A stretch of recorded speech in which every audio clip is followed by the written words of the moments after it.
Olá, Edu, bom dia. Bom dia, El, tudo bem? Bom dia, Pedrosa. Bom dia. Bom Olá, dia. pessoal, muito bom dia. Me chamo Wellington Silva, sou o diretor da Startsoft. Meu muito obrigado a todos os nossos clientes e parceiros que estão assistindo. É um prazer realizarmos esse webinar com um tema tão relevante para os dias atuais. Vamos falar sobre segurança da informação, sequestro de dados e as vantagens da nuvem. E para falar sobre esses temas, trouxemos dois especialistas do setor. Eduardo Sanches, diretor da DIST, especialista em infraestrutura e cloud pela Amazon Web Services, e Marcos Pedrosa, com experiência de mais de 30 anos de TI, sendo especialista em segurança da informação. Pessoal, aproveitem o webinar, anotem, ao final irão tirar suas dúvidas. Edu e Pedrosa, a palavra é de vocês. Obrigado, El, obrigado do convite, obrigado do espaço e bom dia a todos, né? Prazer falar com todos. E a gente espera aqui levar algumas informações relevantes, né? Que contribuam aí com o dia a dia de todos, né? Bom, hoje a gente vai falar um pouquinho, como o Wellington comentou, sobre sequestro de dados, né? Um problema que assombra em muitas empresas, né? E traz esse problema para muita gente, né? Consequentemente, a gente vai falar de segurança da informação, né?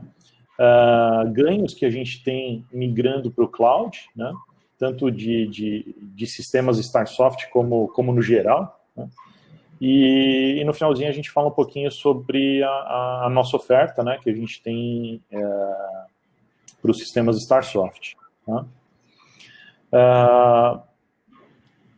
Pedrosa, se puder falar um pouquinho sobre as ameaças, né, e começar a desenrolar o assunto, te agradeço. Vamos lá. Bom, pessoal, eu vou tentar não ser tão técnico, tá? Mas também, se alguém tiver alguma pergunta mais técnica referente ao assunto, podem ficar à vontade aí. No final, a gente vai abrir para perguntas, mas a ideia é falar de uma forma e abordar os assuntos de uma maneira que fique mais fácil para quem não é, quem é tomador de decisão, que na verdade não tem um approach tão técnico, também consiga entender quais são os problemas. Porque normalmente o pessoal de tecnologia chega com um discurso muito técnico e às vezes vocês olham para esses caras e falam assim, ele quer comprar o quê, né? Ele quer comprar mais uma ferramenta de segurança, ele quer... E, às vezes, essa abordagem técnica não consegue mostrar realmente qual o tamanho do problema. Então, vamos lá.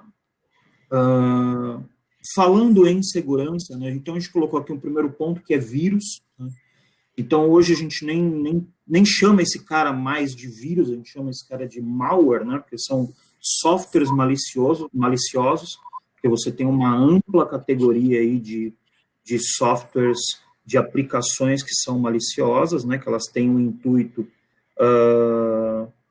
eu vou falar intuito malicioso, mas aí vocês podem entender o seguinte, a ideia é roubar dados, coletar informação, ou ter acesso à internet, né? Normalmente, a pergunta que todo mundo faz, principalmente quem não tem um ambiente muito amplo, questiona por que um cara vai se interessar, um hacker vai se interessar pela minha rede. Né?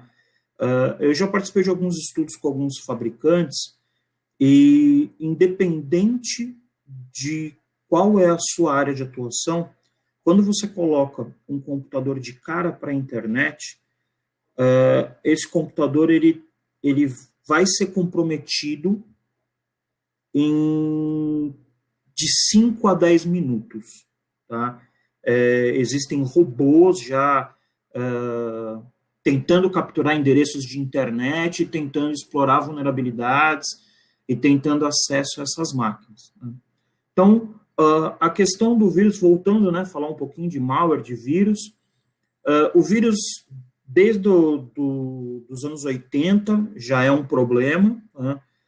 Esse cara, ele começou como uma demonstração de poder, então eu provar que eu posso fazer, então isso daí acontece muito na comunidade hacker. Então, você fazer porque você só quer mostrar que você é capaz de fazer, né? Então, isso até a década de 90 foi bem amplo, foi bem uma questão mesmo de só mostrar a capacidade, mostrar o poder. E dali para frente, principalmente quando a gente entrou no anos 2000, quando começou isso virar um mercado. Então, realmente, o cybercrime começou a se mostrar. Então, a ideia era realmente, não era mais eu fazer uma determinada coisa porque eu vou mostrar que eu posso fazer, que eu sou capaz de fazer, e sim para eu gerar algum benefício financeiro, né? E aí começaram espionagem industrial, quer dizer, isso já existia, obviamente, mas eu estou falando no meio tecnológico. Então, você invadir uma empresa para poder roubar um projeto, roubar um contrato, roubar informações comerciais que um concorrente se interesse, né? E de que maneira isso acontece, né? Como que um vírus entra no ambiente? Então, a gente tem aí duas formas, né? O phishing e a engenharia social. A gente colocou esses caras divididos, mas vocês vão entender que eles se conversam entre eles, né? Então, o que é o phishing? Provavelmente vocês já devem ter recebido um e-mail. O seu token do Banco Santander está apresentando um problema e você precisa atualizar, e para atualizar você precisa fazer um cadastro, e para fazer esse cadastro você precisa clicar nesse link. É o famoso clique aqui para alguma coisa, né? Então, isso daí tem um sucesso absurdo.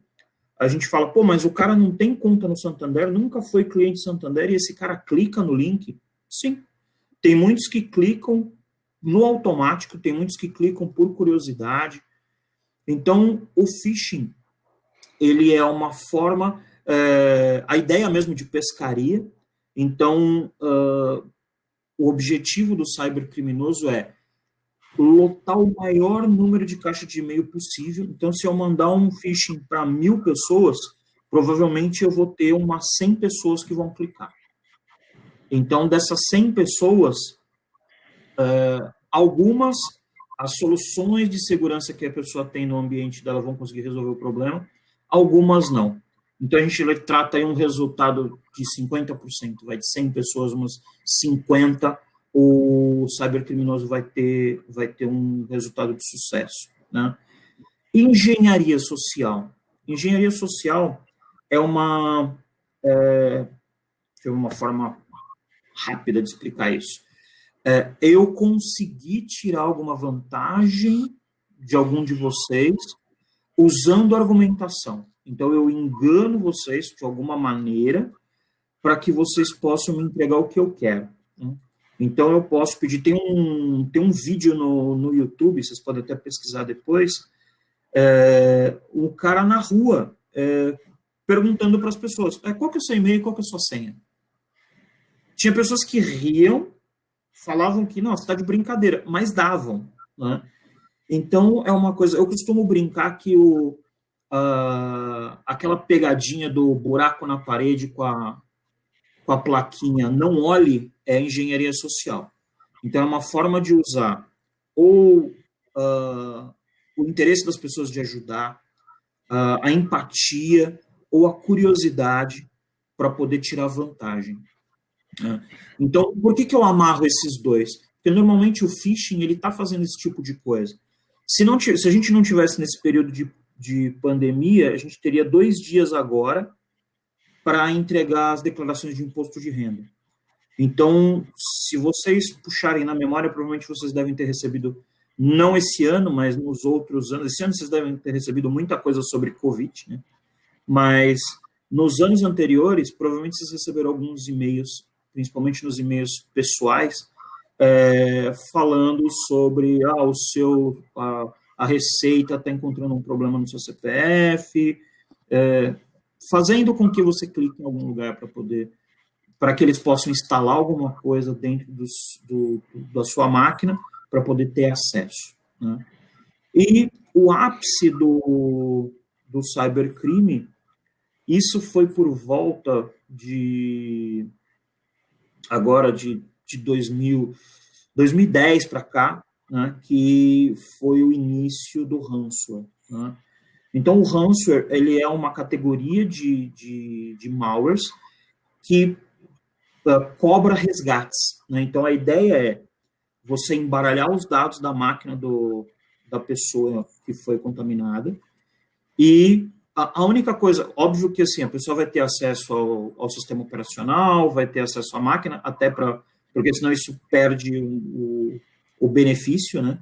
Então, se eu destruir a máquina inteira do cara, o cara não conseguir ter acesso a nada, eu perco o direito de pedir o resgate disso. Então, a ideia é sequestrar os dados através de criptografia, então eu bagunço todos os dados da máquina e eu peço um resgate para poder mandar uma aplicação para poder voltar os dados ao normal. Então, alguns de vocês podem ter passado por isso, não é uma coisa tão incomum.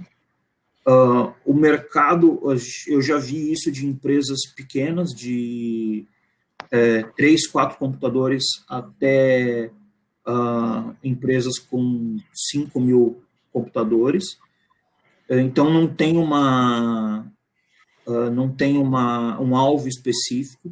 Então, a ideia é disparar para o maior número de vítimas possível para que eu tenha sucesso. Da mesma forma do phishing, né? Então, eu disparo para 1.000, para 1 milhão, para ter aí 10% de sucesso.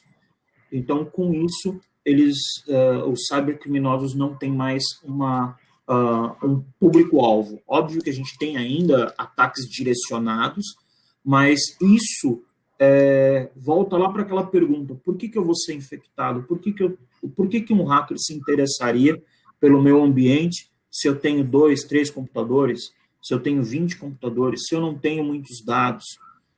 Se vocês pensarem agora, vamos pensar numa coisa mais comum, que é o celular de vocês, né? Então, hoje todo mundo tem um smartphone, então imaginem esse celular criptografado.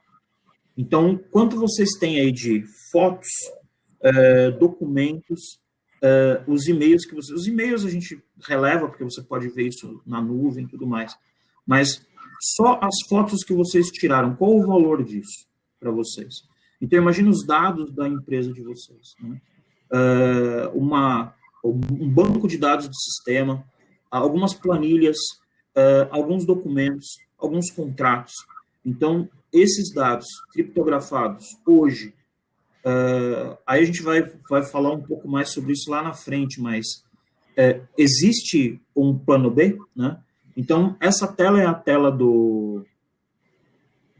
que aparece quando vocês têm uma infecção de ransomware, né? Espero que nenhum de vocês já tenha visto isso.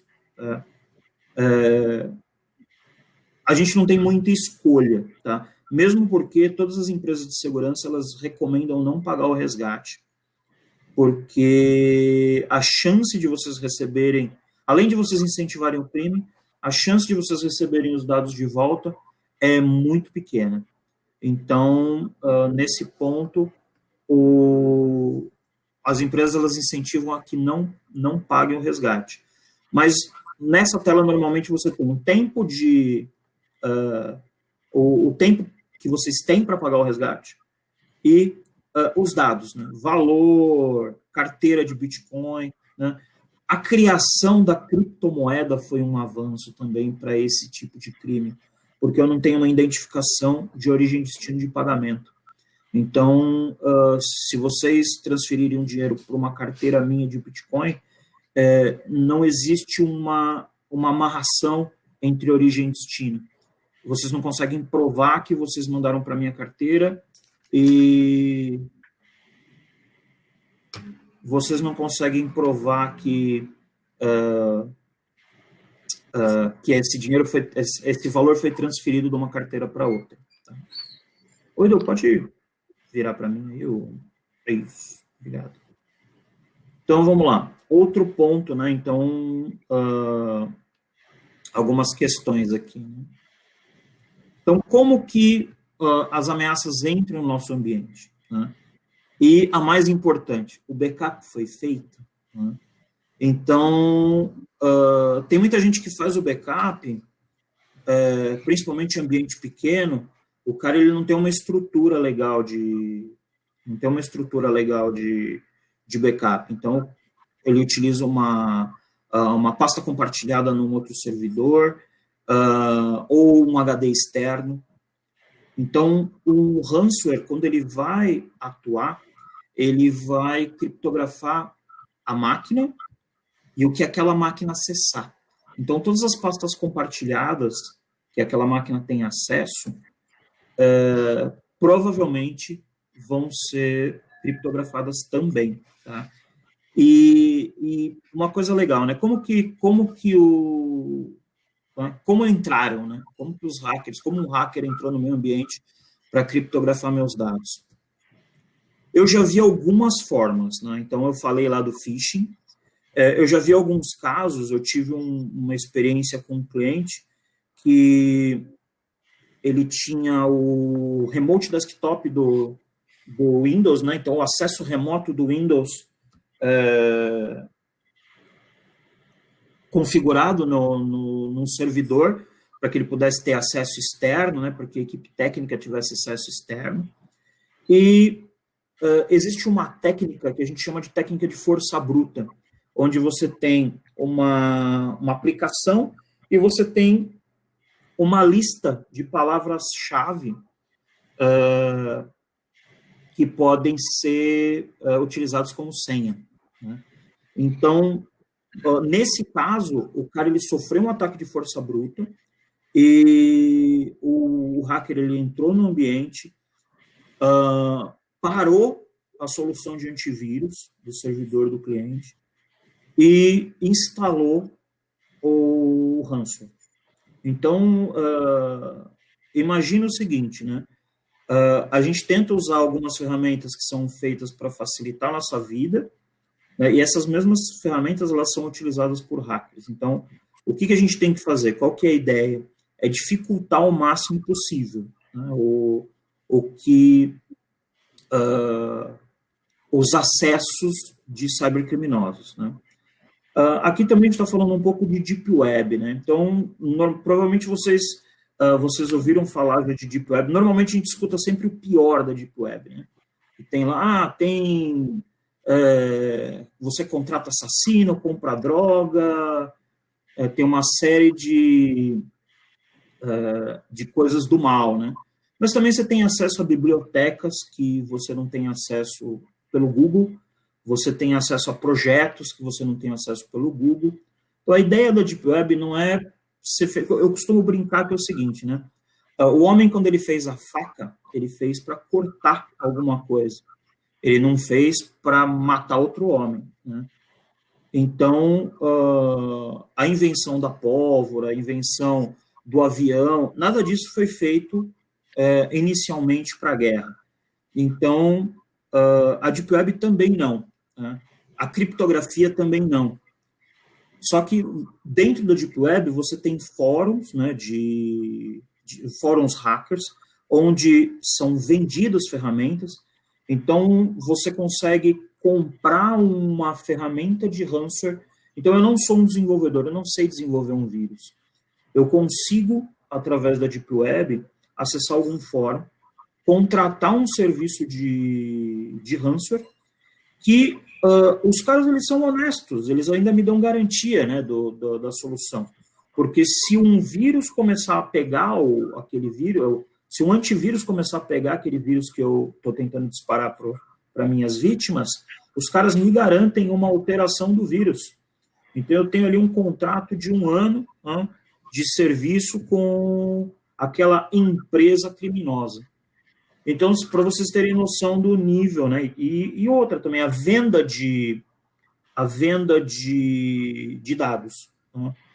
Por mais que vocês achem que os dados de vocês não são úteis, eu tive uma experiência dentro de um evento que a apresentação de um dos palestrantes foi baseado num ataque a uma imobiliária. Então, o cara ele acessou um site de uma imobiliária e conseguiu copiar todos os dados dos imóveis. Então, endereço, nome do proprietário, conseguiu coletar inúmeros dados dos imóveis. E ele falou, legal, eu tenho os dados. Agora, o que eu consigo fazer com isso? Esse cara, ele deu 3 telefonemas e ele conseguiu um comprador para os dados. Então, a ideia dele era mostrar, não era vender os dados, a ideia dele era mostrar o quanto uma coisa que, para mim, não tem tanta importância, ou para mim é muito simples, ou eu acho que é só importante para mim, existe um mercado amplo para esses dados. Então, tudo é vendável, né? Por mais que as nossas informações a gente ache que não tem função nenhuma, só tem interesse para a gente? Não. Alguém vai querer comprar isso, né? Outra coisa legal, esse Spy Cloud é uma solução que ele consegue identificar vazamentos. Então, por exemplo, credenciais, né, e-mail e senha. Então, eu consigo fazer um cadastro lá para esse cara me informar o que eu... se eu tenho informações vazadas, né? Nessa tela aqui, a gente pode ver esse cara aqui, o Pastebin, ele é um site usado para compartilhamento de arquivos texto. E nessa imagem, a gente tem aqui uma lista de e-mails com senha. Então, esse Spy Cloud ajuda a gente a ter essa informação, né?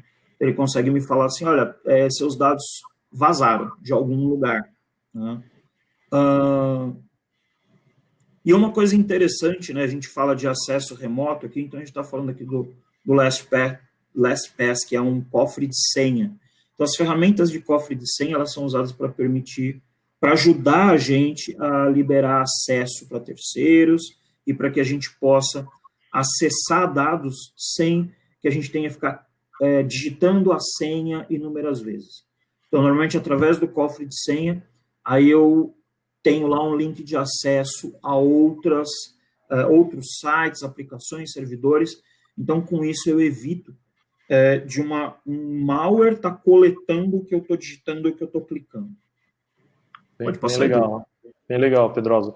E mais uma coisa que eu acho que então, um ponto que eu acho que é interessante de um cofre de senhas, né, que muitas pessoas acabam reutilizando senhas, né, ou seja, eu crio uma senha complexa e acabo utilizando isso em vários serviços.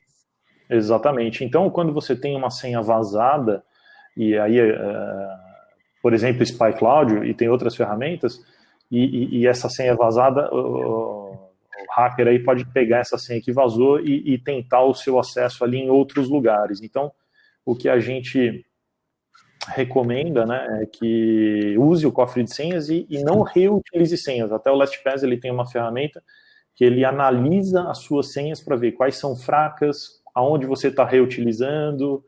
Então, é algo bem bacana para você, hoje em dia, na realidade, usar um hash, né, usar um embaralhado de caracteres para logar nos ambientes. E aí, se vazar aquela senha, como teve grandes vazamentos, e tem todos os dias, né, LinkedIn, Dropbox, ou seja, não só de lugares menos importantes, mas de grandes fabricantes, você tem só aquela senha vazada, né? Então aqui fica uma dica nossa, né, Pedrosa, de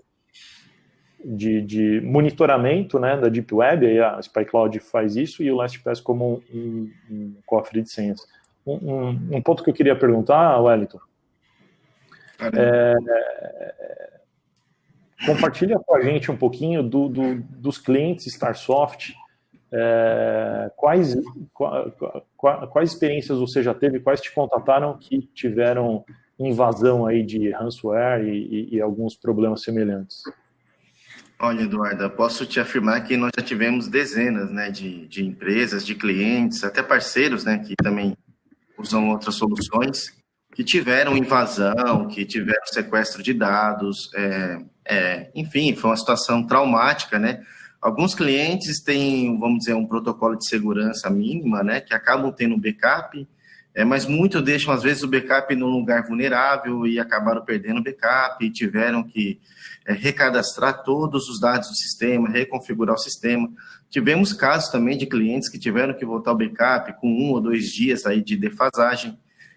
Isso trouxe um retrabalho enorme para a operação, né? Nós temos clientes com um volume de notas muito considerável, com volume operacional considerável, que já tiveram, sim, um ambiente já invadido e tiveram muitos problemas com isso. Alguns, né, após esses problemas, acabaram buscando soluções para migrar para a nuvem, enfim, para estar num ambiente mais seguro, porém, alguns ainda continuam com o ambiente on-premise, né, um ambiente local instalado dentro da empresa. Mas já tivemos, sim, inúmeros casos de invasão, sequestro de dados, de vírus mesmo, que acabou comprometendo a operação do cliente. Enfim, Edu, já tivemos situações como essa, sim, tá? Tá certo, tá certo. Uma coisa, deixa eu só fazer um comentário, Edu, uma coisa legal, legal não, né, é muito louco isso daí, né, eu falo legal, como eu sou entusiasta de segurança, então quando tem alguma coisa assim, eu acho legal, é legal a tecnologia, mas não é legal o que aconteceu, né, então não se incomode, não acho que eu sou maluco, né, de falar que o negócio ruim é legal. Mas uma coisa interessante é assim, eu tive um caso desse numa das empresas que eu trabalhei, e um ataque de ransomware, ele quase impediu a execução da folha de pagamento no final do mês. Então, imagina isso, assim, nenhum funcionário sabia, né?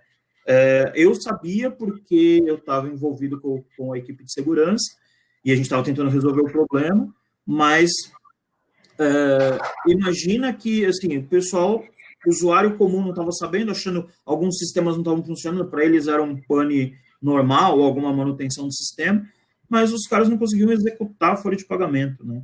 Ou empresas de comércio que não conseguem fazer expedição num caminhão de entrega. Então, quanto isso causa de transtorno, né? Então, é uma coisa que a gente tem que se cuidar mesmo, porque minha avó, ela costumava dizer que, né, isso é um ditado antigo, que a gente só coloca o cadeado no portão depois que o ladrão entra, né? Mas nessa parte de segurança, e principalmente a gente falando aí, hoje tecnologia não é mais despesa, né? Tecnologia faz parte do negócio. Já está embutida no negócio de cada um de vocês. Então, é importante que vocês olhem para a segurança do mesmo jeito que vocês olham para e-commerce, para levar o mercado de vocês para um nível mais alto de tecnologia. Olhem também para a segurança. É verdade. Acho que é importante frisar, né, Eduardo, que, assim, independente do tamanho da empresa, né, seja ela nacional, multinacional, nenhuma empresa ela está livre de ataques, né? Então, assim, todas acabam estando vulneráveis. Tem que pensar em segurança, isso tem que ser investimento mesmo. E é isso. Perfeito, Wellington. Eu me lembro de alguns casos, né, que aconteceram, e até, como o Pedrosa comentou, quando aconteceram em alguns clientes Starsoft, motivou essa migração para o cloud, né? Então, realmente, esse é um momento chocante, mas acaba fazendo com que as empresas se modernizem ali, meio a toque de caixa, para poder migrar para um ambiente mais seguro, né? Tem um caso bastante emblemático, né, que é de um grande transportador logístico intermodal, uma empresa holandesa, que teve mais de 50 localidades, né, 50 países que ela trabalha afetada, 4.000 servidores, mais de 10 dias parado, e só conseguiram restabelecer o domain controller da rede, né, o servidor que faz o domínio da rede, por causa que um servidor lá na África tinha caído por falta de energia, e foram lá, pegaram e conseguiram restabelecer a rede mundial. Então, assim, esse caso foi orquestrado, né, para ser invadido e o ransomware pegar na rede como um todo. Mas, como a gente estava comentando, a gente já viu em muitas empresas de pequeno porte esse disparo, né, que o Pedrosa comentou, que eles disparam para todos os lados, e quem pegar, pegou, ou seja, quem tiver com aquela porta aberta, com aquela vulnerabilidade, disponível ali para o hacker vai ser infectado.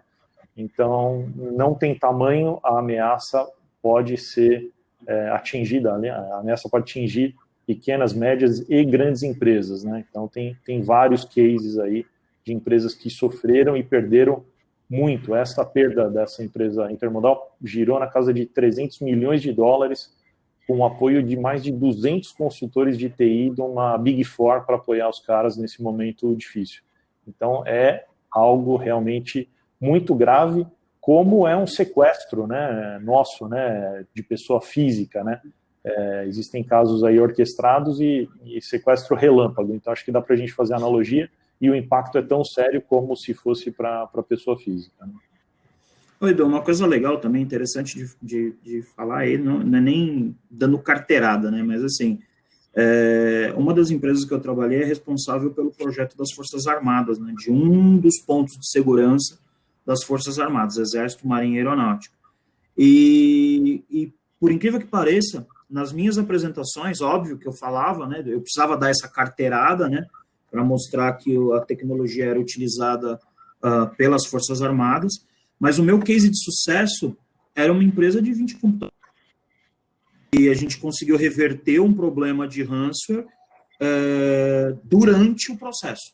Então, o cara ele começou a ter uma máquina infectada, e isso foi engraçado, porque assim, eu consegui ajudar o pessoal que atendia o cliente por telefone na hora do almoço. A gente foi conversando e foi resolvendo o problema, e a gente conseguiu parar a execução do ransomware. Então a gente parou o processo, a perda do cliente foi muito pouca, né? Ele teve alguns arquivos do file server que ele tinha ali backup, então ele conseguiu voltar.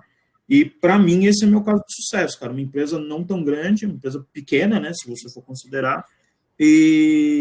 Mas assim, foi o projeto mais legal, e eu vou levar para minha vida isso como um case de sucesso.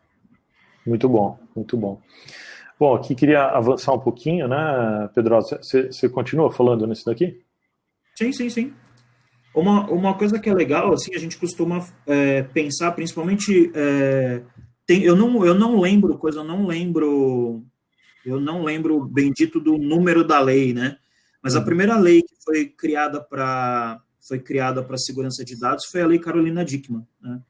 Que vocês lembram lá que as fotos dela vazaram, né? Eu não recebi nenhuma, mas as fotos dela vazaram. E a lei, ela foca, inclusive, no seguinte: para que você consiga acusar uma pessoa de ter roubado seus dados, você tem que ter um firewall antivírus, né?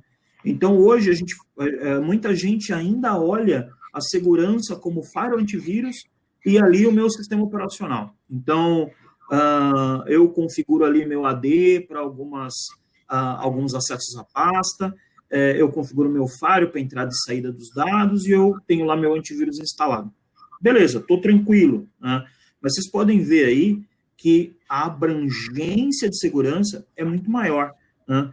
Você precisa, hoje, uma empresa, para ela chegar num ponto de tranquilidade razoável, ela tem que ter pelo menos umas 5 ferramentas diferentes. Então, a gente está falando aí de ferramenta de roubo de dados, então um DLP, um IPS, uma solução que vai evitar roubo de dados, uma solução que vai ver o que está acontecendo no tráfego, um CIEM, que é uma solução que vai coletar informações da rede e vai te dar esse nível de informação, além do firewall, do antivírus e da configuração do sistema operacional. Quer acrescentar alguma coisa aí, Edu? Eu acho que o mix, né, acaba sendo bem mais complexo, né? Então, a gente colocou alguns principais pontos aqui, né, Pedrosa, de que a vulnerabilidade pode estar em e-mail, que nem você comentou, tanto de vazamento de informação confidencial, como um anti-spam fraco, né? Sim. Ou um antivírus no e-mail fraco. Hoje em dia, todo mundo leva os smartphones ou os dispositivos móveis para as empresas, e dependendo de como a empresa compartilha a rede ou internet com esses dispositivos, você pode ter ali brechas tanto de invasão da rede como de vazamento de informação confidencial. Então, esse é um assunto interessante para se tratar, né? Ou seja, de qual política a empresa deve seguir, e aqui a gente comenta sobre, por exemplo, MFA token, né? E muita gente ainda não utiliza isso, né? Acho que um case aí importante é todos esses vazamentos que tiveram do Telegram, né?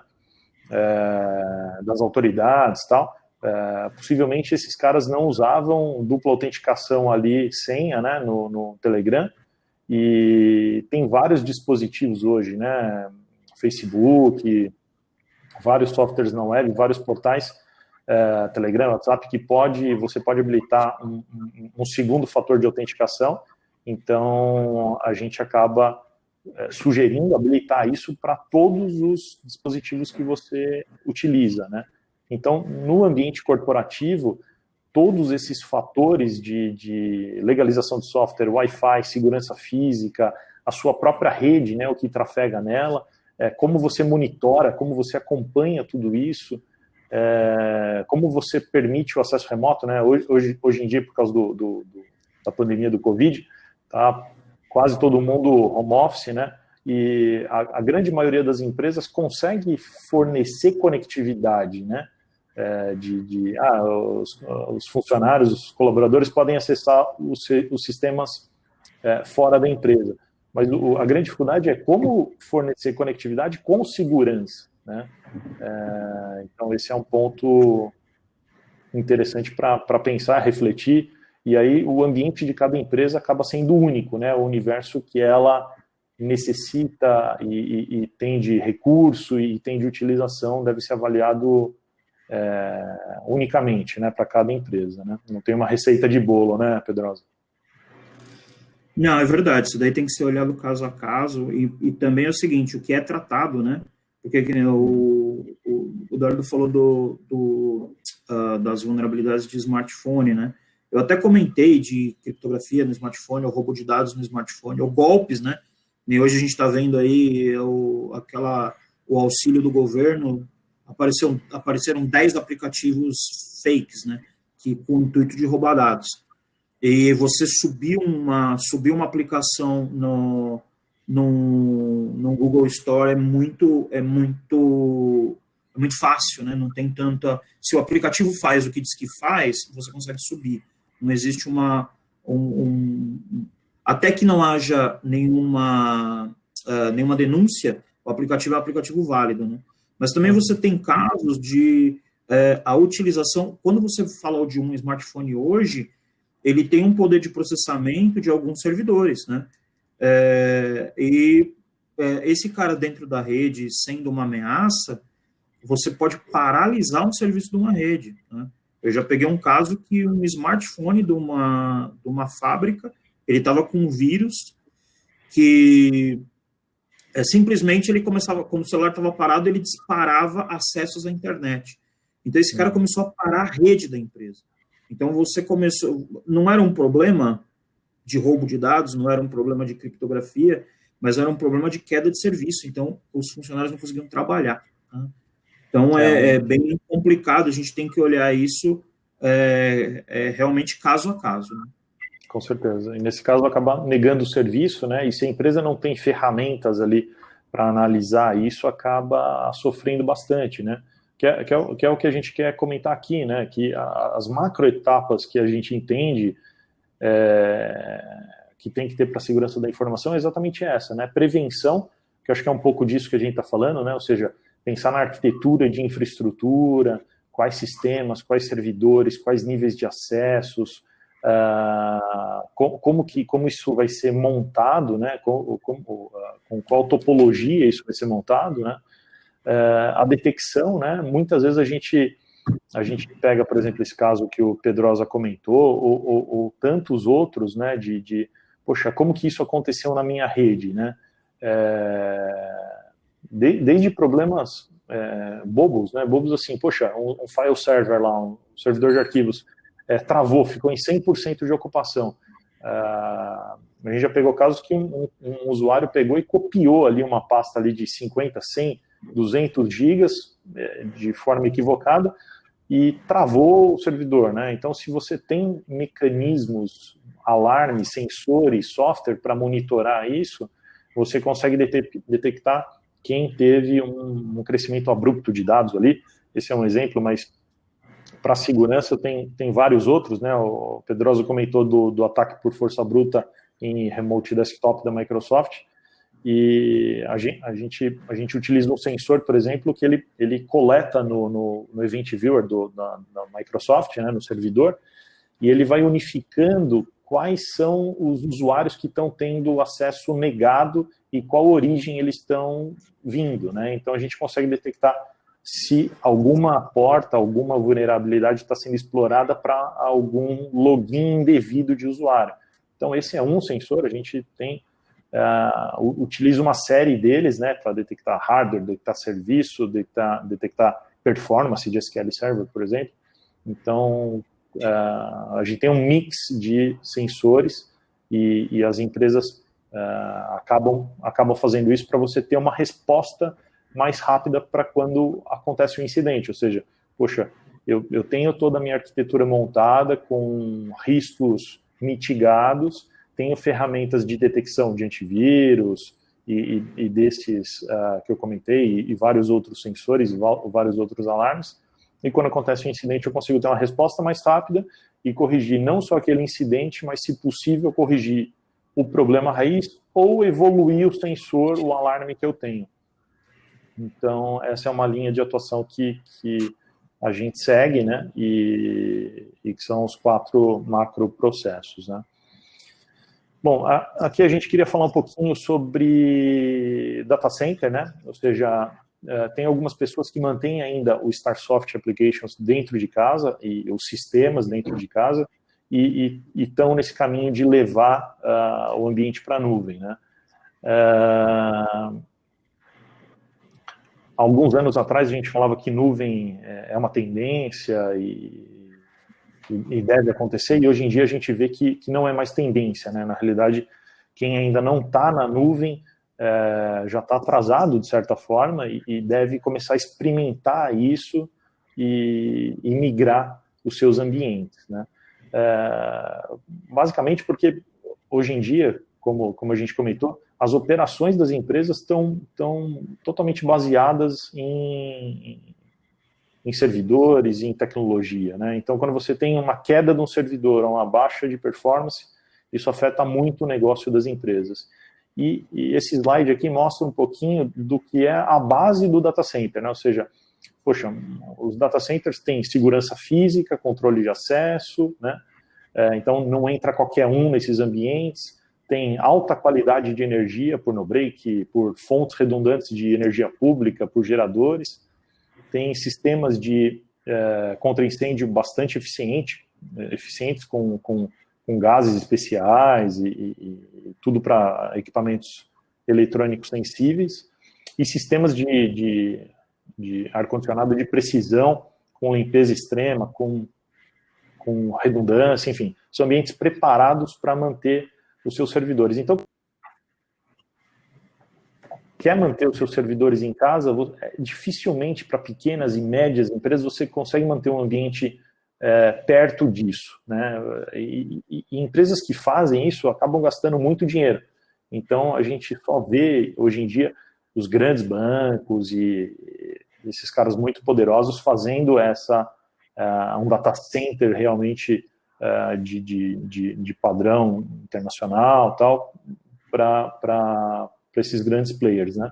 E com o cloud computing você pode usufruir de ambientes sofisticados, redundantes, com baixíssimo custo, né? Então, o que a gente comenta é que você indo para a nuvem, você consegue ter ambientes de alta disponibilidade, alta performance e com custo muito baixo, comparando se você fizesse algo semelhante dentro da sua casa, isso custaria bastante dinheiro, né? A gente utiliza principalmente a nuvem da AWS, né, o principal fornecedor de cloud que a gente utiliza. Para alguns outros projetos a gente utiliza alguns outros clouds também. A AWS, para quem não conhece, é a Amazon Web Services, né, é o braço de TI, de cloud da grande Amazon.com, é o líder e o pioneiro de cloud computing no mundo, né, maior do que Microsoft, maior do que Google, maior do que todas as outras, IBM, Rackspace, todas as outras, é o líder, há muitos anos. E por que aqui a gente brinca do que é um cloud de verdade, né? Tem muitas empresas hoje em dia que fazem o antigo colocation hosting, que eu vou falar um pouquinho sobre isso, como cloud. E a AWS é um cloud de verdade, tem os conceitos de cloud reais, né? Por quê? Porque você não precisa pagar adiantado por isso, você não tem contratos de 36 meses, 48 meses, você paga pelo que você usa. Você tem flexibilidade, né? Ou seja, escalabilidade e elasticidade. O que é isso? A gente tem clientes, por exemplo, que rodam o mês inteiro numa infraestrutura pequena, mas durante um dia do mês ele precisa ter um servidor com o dobro do tamanho lá, porque ele vai gerar uma obrigação legal ou vai rodar algum processo mais pesado. O que a gente faz? A gente vai lá e dá um upgrade nesse servidor ou nesses servidores e o cliente trabalha naquele dia com uma potência, com um ambiente muito mais robusto do que é o dele normal. Então você tem essa flexibilidade de crescer e diminuir no momento que você quer, né? E a gente que utiliza essa infraestrutura da Amazon, você pode, é como se a gente estivesse numa prateleira, né, cheia de itens no supermercado de infraestrutura, e a gente pode começar a colocar no carrinho do supermercado o que a gente quer. Então, por exemplo, a gente pode armazenar os dados num storage lá, num S3 da Amazon, que é um storage lá com alta durabilidade e tal, e eu tenho dado a quente a todo momento, mas eu também posso criar, por exemplo, um arquivo morto de dados que eu não utilizo já há muito tempo, ou com uma frequência menor, e colocar num outro tipo de storage, num glacier lá, numa geleira, que a única diferença é que vai custar 10 vezes menos, e se eu precisar do dado, a Amazon vai demorar 5 ou 6 horas para me devolver esse dado.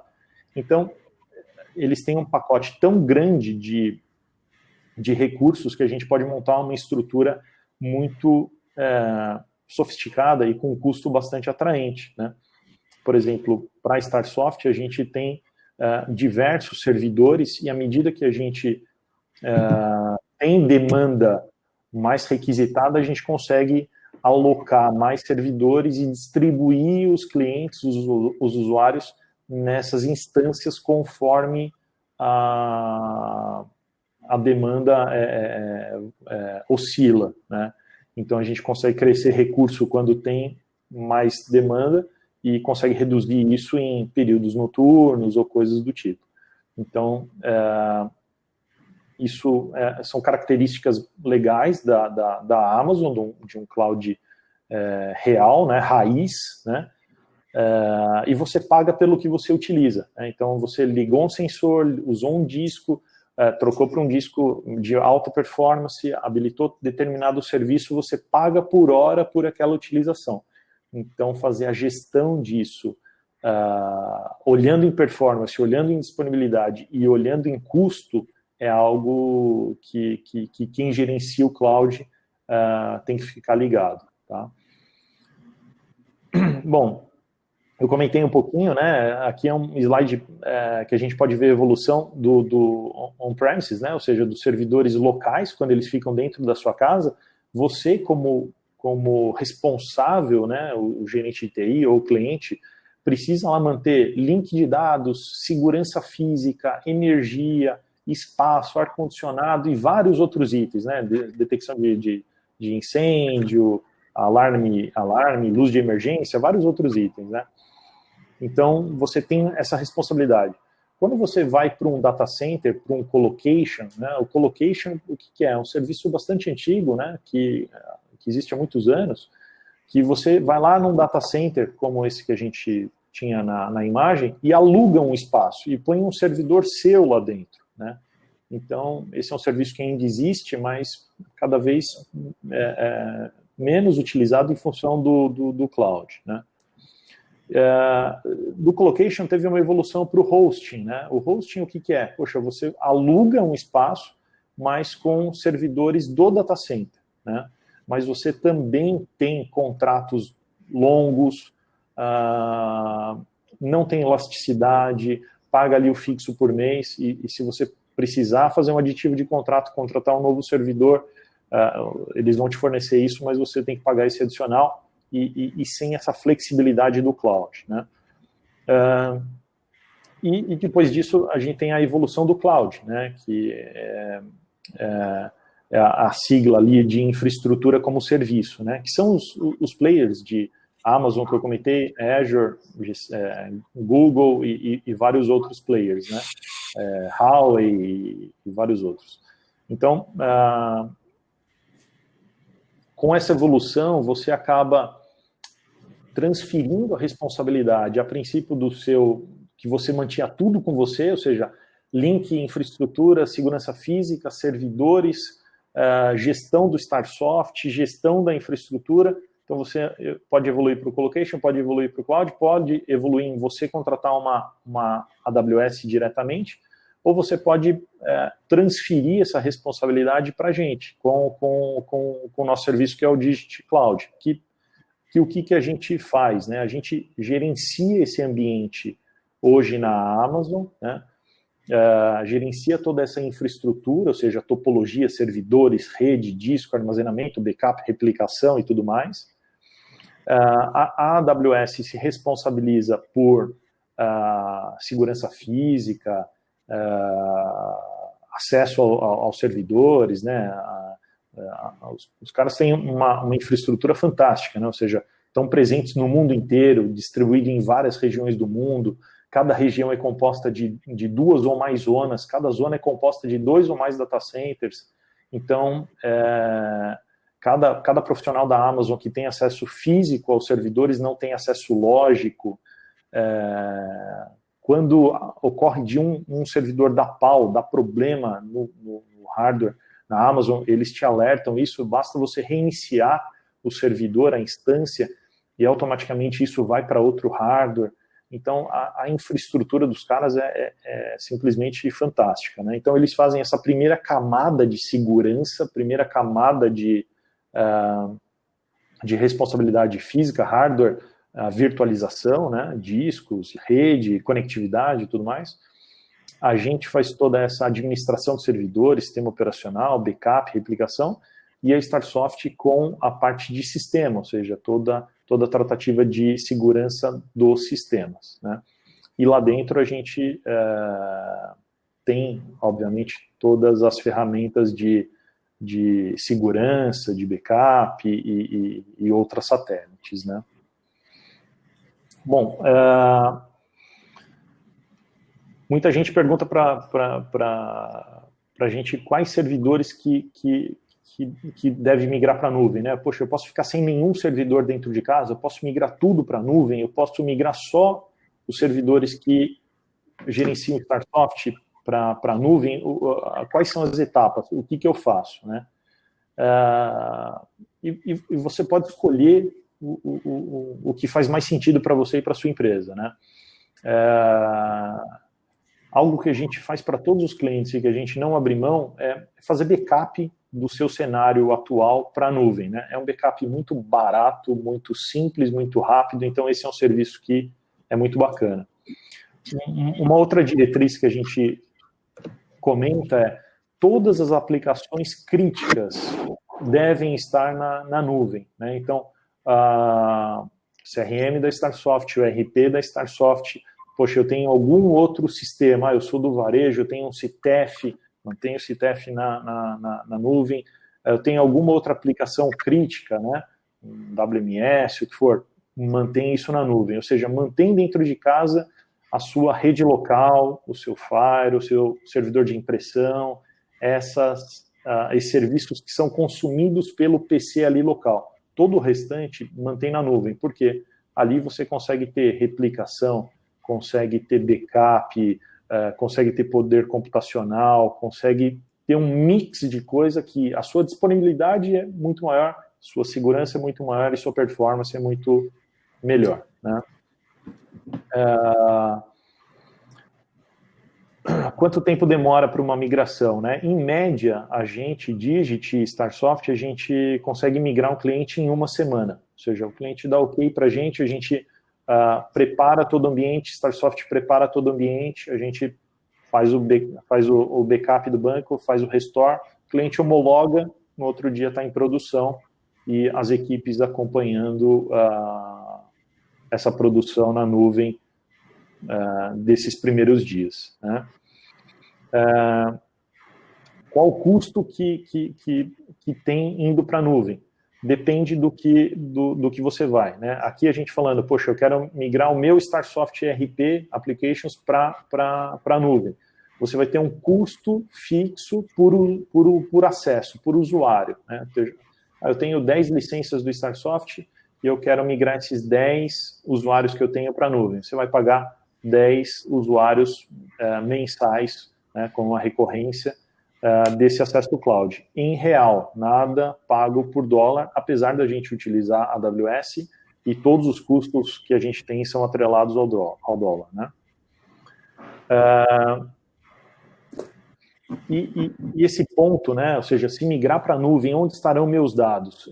Esse é um dos conceitos de nuvem, né, ou seja, os seus dados estão na nuvem, estão em algum data center, que a Amazon, até por segurança, não divulga em quais data center ela está presente, mas são todos com alto nível de certificação, de segurança e de alto nível, né, mas é um conceito de segurança que não é para ser divulgado onde esses servidores estão fisicamente. A única coisa que a gente faz e garante atualmente a gente roda com todo ambiente para clientes Starsoft no Brasil, em São Paulo, tá? Então, ou seja, a sua latência, a sua ida e vinda até o RP, até o sistema, é muito próxima, é muito baixa, é uma sensação de uso muito boa, porque está perto da gente fisicamente, tá?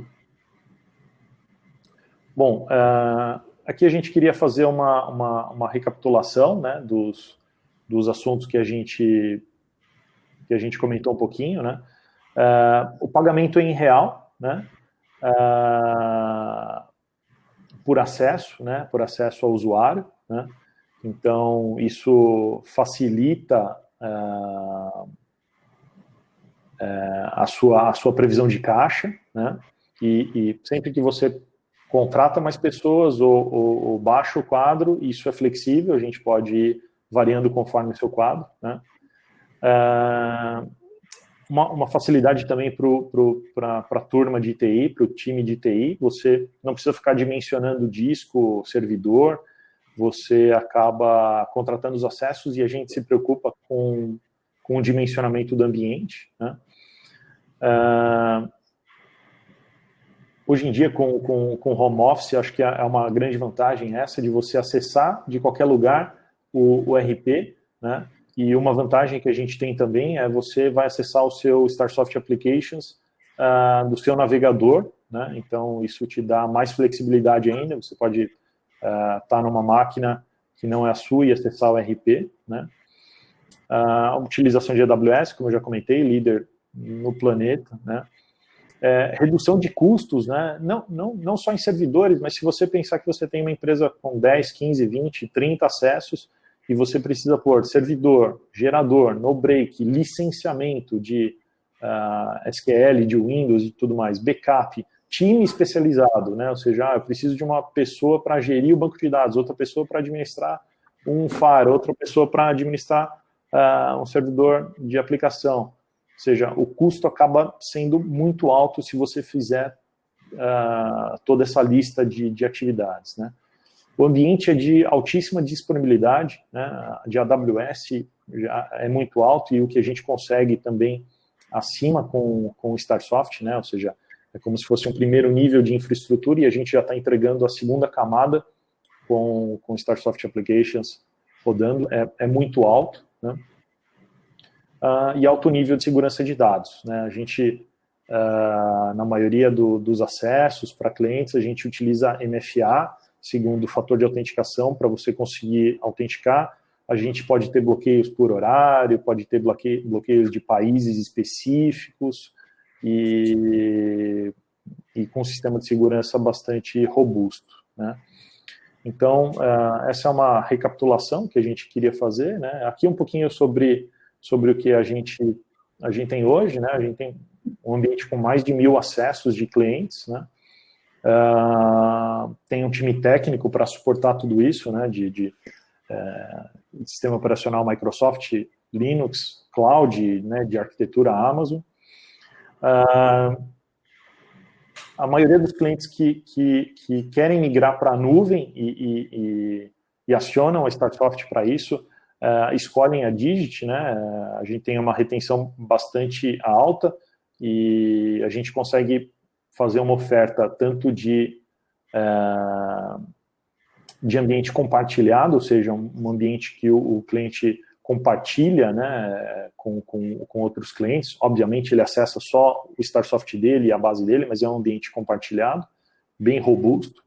E para clientes que precisam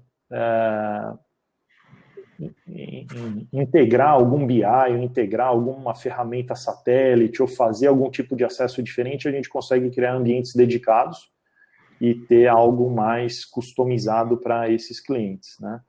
E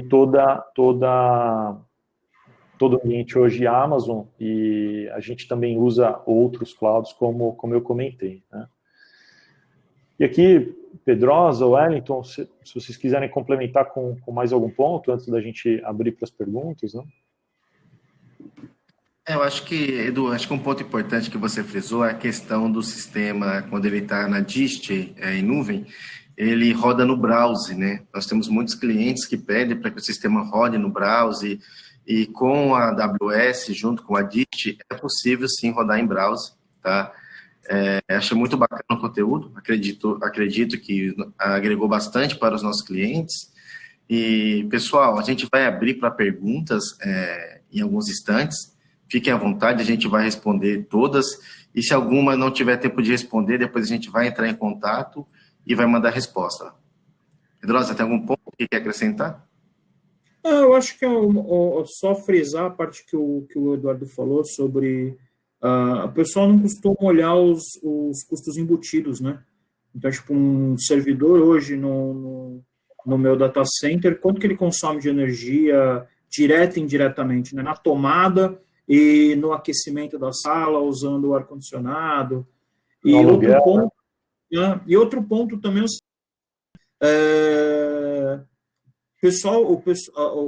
as pessoas de TI, né, que estão assistindo a gente agora, e também os decisores que estão assistindo a gente agora, o cara de TI de vocês não vai embora, né? Esse cara ainda é útil. A única coisa é levar o nível de segurança do sistema de vocês para um nível mais alto. E esse cara ainda vai ser útil para muita coisa. Então, não pensem que ele é um custo, né? Até o que você comentou agora, é importante frisar isso, né? O profissional de TI, ele passa a ser ainda mais estratégico quando o sistema ele vai para a nuvem, né? Ele vai ficar muito mais focado na estratégia da empresa, vai ser um parceiro do negócio, né? Do que ficar ali trabalhando realmente no hardware, na manutenção dos servidores, né? Então, ele passa a ter uma importância ainda maior para o negócio quando o sistema vai para a nuvem. Com certeza, Wellington. A gente falou um pouquinho lá atrás, né, sobre todos os desafios que pessoas, né, como nós, de TI, têm hoje em dia, né, e os desafios são vários, né, tanto com dispositivos móveis, com Wi-Fi, com sistema, com entender do negócio e trazer tecnologia. Ou seja, os desafios são tantos que essa oferta aqui, na realidade, é para complementar, elevar o nível de segurança e ajudar, né, os gerentes de TI, os diretores, a tirar essa gestão interna, que muitas vezes eles não têm os recursos necessários para manter isso da melhor forma possível, transfere isso para quem consegue fazer isso de um jeito otimizado e completo na nuvem, né, e se preocupa realmente com outros pontos aí, entendendo o negócio e com outros e com outros pontos relacionados à TI, né? Tá bom. Vamos abrir agora para perguntas, né? Nós já temos, inclusive, 2 perguntas aqui, Edu. O Alessandro Dalcin, ele está perguntando para a gente, a versão do Starsoft em cloud é web? É outra plataforma? Você pode explicar para ele, Eduardo, como que o sistema ele roda em web quando está no cloud da Dist? Perfeito, Alessandro. Obrigado da pergunta. A maioria dos clientes que estão no cloud, né, eles têm aquele serviço da Starsoft de atualização garantida, e as versões utilizadas são as mesmas versões mantidas dentro de casa, ou em função da atualização garantida, a última que a Starsoft fornece. Portanto, é a mesma versão. O que a gente utiliza no cloud, a gente utiliza uma ferramenta que faz essa forma de acesso ser possível pelo navegador, tá? Então, a versão é a mesma que a Starsoft mantém nos clientes atualmente, porém com esse detalhe aí da atualização garantida. Até se o Wellington quiser comentar um pouquinho, a maioria dos clientes que estão lá tem esse serviço, e a versão que a gente utiliza é a mesma, mas a gente utiliza uma ferramenta para fornecer esse tipo de acesso, além de outras ferramentas de segurança que a gente tem na nuvem, né? Tá, deixa eu até complementando aqui a pergunta, né, do Dalcin. A gente teve também a pergunta do Marcelo Magalhães. Funciona em quais browsers quando o sistema vai para a nuvem e ele acessa via web? A gente acaba recomendando o uso do Chrome, né, da Google, mas funciona com outros browsers, sim, com os mais famosos, né? Com Firefox, com IE, mas a gente acaba recomendando o uso do Chrome, e essa é uma forma de acesso. Você pode acessar pelo browser, com HTML5, que é a forma que ele acessa. Ele também tem um outro Remote app, que é como se fosse um softwarezinho instalado, para poder facilitar o acesso. Tá bom. Nós temos também uma pergunta do Roger Fishman. Como se dá a interação do time de Helpdesk da Starsoft com a Dist? É transparente para nós? Abrimos um chamado normal e eles se entendem? Aqui eu estou entendendo que ele quer entender como é a interação entre os times, né? Se eventualmente você tiver qualquer ocorrência ou necessidade com o cloud, você vai ter o acesso direto à Dist, né, com os especialistas técnicos deles para suportar qualquer nível de ocorrência, e também você vai ter todo o suporte da Starsoft com os chamados que eventualmente são necessários atender, e se eventualmente também for aberto um chamado no nosso Helpdesk, no Helpdesk da Starsoft relacionado ao cloud, a Starsoft também faz essa ponte com a Dist, e a gente acaba resolvendo qualquer eventual problema. O que ocorre é que os nossos clientes que estão no ambiente em nuvem, ele tem um ambiente mais estável, ele tem alta performance.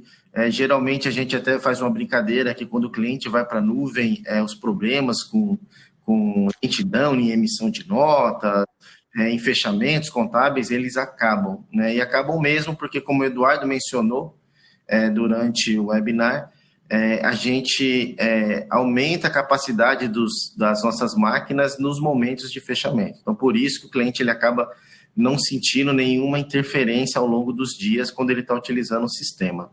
Tá? Nós temos também uma pergunta do Márcio Rota. Só um minutinho, eu queria só complementar nessa integração dos times, né? Os times Starsoft e Dist, a equipe técnica, né, tem alto nível de sinergia, o pessoal se fala todo dia, né?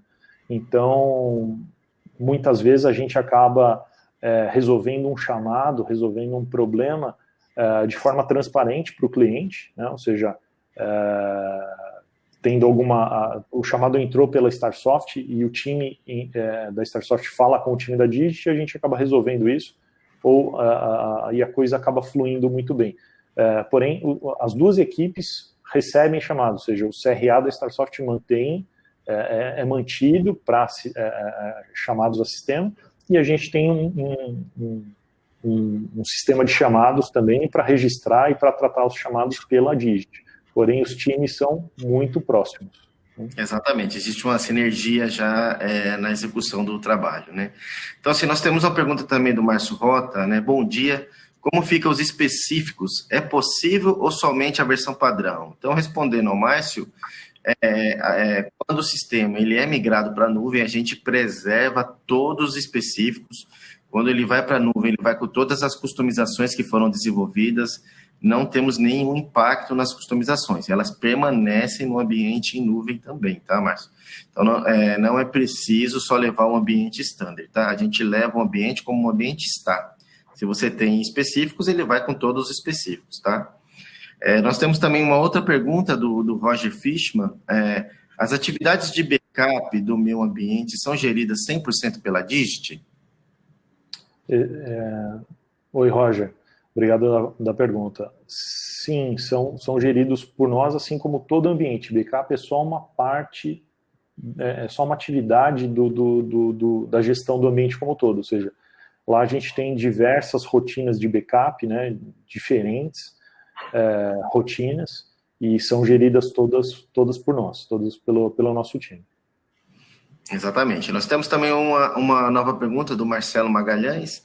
Com relação à segurança pelo web, além da conta com senha, existe camada de segurança adicional por certificado, blockchain, etc.? A gente tem um sistema hoje de segurança bastante sofisticado, né? Então, obviamente eu não posso falar exatamente quais são, mas a gente tem alguns sistemas de proteção, alguns sistemas de detecção de ataque, diversos sistemas de monitoramento, e como eu comentei, a gente tem dupla autenticação para os usuários, né? Então, os usuários têm o login e senha e tem um token, tem um segundo fator de autenticação para logar no ambiente, né?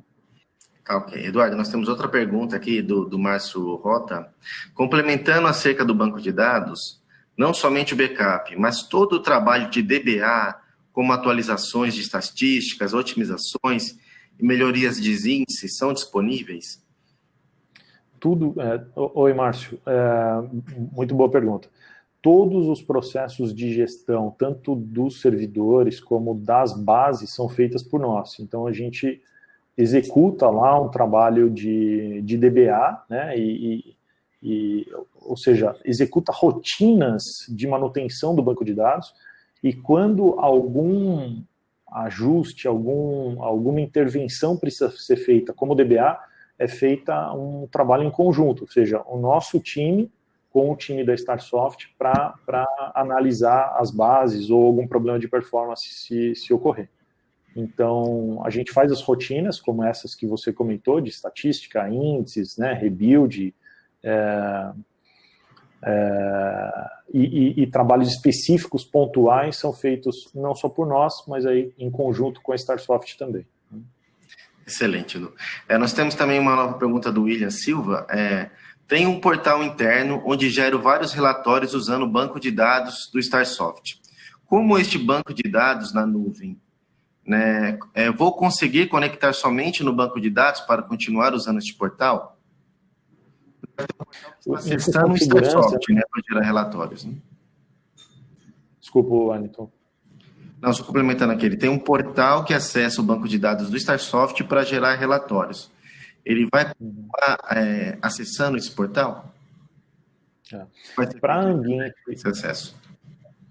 Para ambiente compartilhado, ou seja, nesse pool de clientes que a gente tem no compartilhado, a única aplicação que a gente permite que acesse as bases de dados é só a aplicação da Starsoft, ou seja, só a aplicação desenvolvida e gerenciada pela Starsoft, ou seja, o RP, Starsoft Applications e o CRM.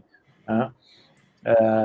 Então, clientes que precisam de algum sistema desenvolvido internamente que acessa a base de dados, esses clientes geralmente precisam de uma estrutura dedicada, de um ambiente dedicado, de um ambiente privado seu. Então, a gente teria que conversar um pouquinho mais, William, para entender esse seu portal, quem desenvolveu, quem mantém e quais tipos de acesso são feitos.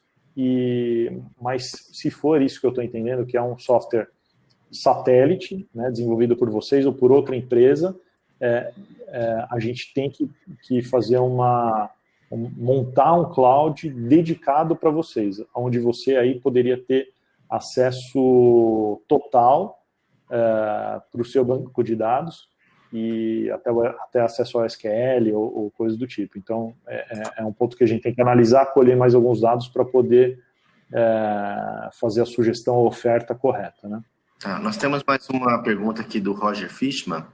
Temos um outro aplicativo de pequeno porte que interage com o banco de dados do Applications. Somente base de clientes cadastrados. Poderemos manter isto? É a mesma resposta, Roger. Se for um outro sistema de terceiro, de outra empresa, que não é Starsoft, a gente tem que montar um ambiente dedicado a vocês, ou seja, servidores dedicados, rede dedicada, acesso dedicado, porque aí a gente pode... porque aí impacta problemas de performance e de segurança, onde que a gente conhece e sabe quais são da Starsoft. Agora, a gente não pode permitir software de terceiro nesse pool, nesse ambiente compartilhado. Então, para esse caso, a gente também teria que conversar um pouquinho mais para entender sobre a aplicação e de quem como acesso, para que serve, mas, a princípio, um ambiente dedicado seria o recomendado. Aqui o Fernando Moreno, ele complementou a pergunta do Roger Fishman, dizendo que é apenas consulta no banco, mas acho que a resposta permanece a mesma, né, Eduardo? Permanece a mesma, Fernando, porque vamos supor aqui um caso, né? Vamos supor que seja só um select, né? uma leitura da base.